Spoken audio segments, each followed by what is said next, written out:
нийт талбай бол 30% нэмэгдсэн. Явган замыг хийгээг байхад автобусны буудал талбай нь бол бага байсан. Дээрээс нь түүц байсан. Дээрээс нь машин зогсоолууд илүү байсан гэдэг зарим байршлууд дээр.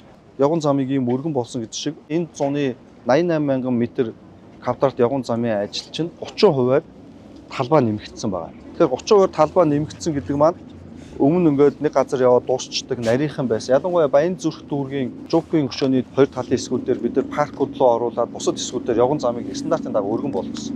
Ингээд нэгдүгээр талбайг нэмэгдүүлж байгаа. Нэгдүгээр асуудал.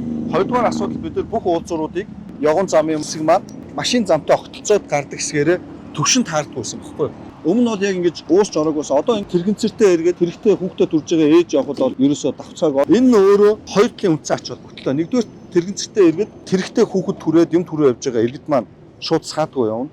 Хоёрдугаар тодорхой хэмжээний хөгжлийн бэрхшээлтэй иргэд маань өндөр юм руу алхаж гарч чаддгүй учраас нэг төвшөнд явах боломжийг олгож байгаа гэдэг талаараас хүртээмжийг нэмэгдүүлсэн. Гадаргуун шатаалтын аргаар барзаалт хийсэн учраас цас орохоор мэдээж бүх юм хальтана. Гэхдээ цам зохиод хүүтэрсэн үед нөгөө пилтан явган чулуу шиг халтарж унаад хүн гэмтээд байдаг байсан. Ер нь бол бас манад өвөл болоод цам зохиохоор уулгаж халтарж унж хүмүүс гэмтдэг асуудлууд бол хөл гараа авуулах, тарих толгой гэмтэх асуудлууд бол маш өндөр хувьтай гэмтлийн эмгэл гардаг. Тэгэхээр тэрэн дээр энэ бол одоо халтаргаа багтаа цам зогсон ч гэсэн ийм чулуу хийцэлтэй байгаа. Тэрүүгээр бол Улаанбаатар хотын явган үний замын бид талбай явах боломжийг хүртээмжийг бол нэмэгдүүлж байгаа гэсэн.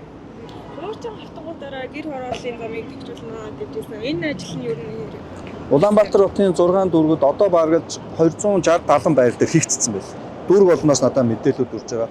Хамгийн сайн яаж байгаа Баянгол дүүрэг, Чингэлтэй дүүргүүд байна. Сүхбаатар дүүргүүд байна. Хоошо бүр гэр хорооллын хэсгүүдээр байрлууд дээр зам тавиад явчих.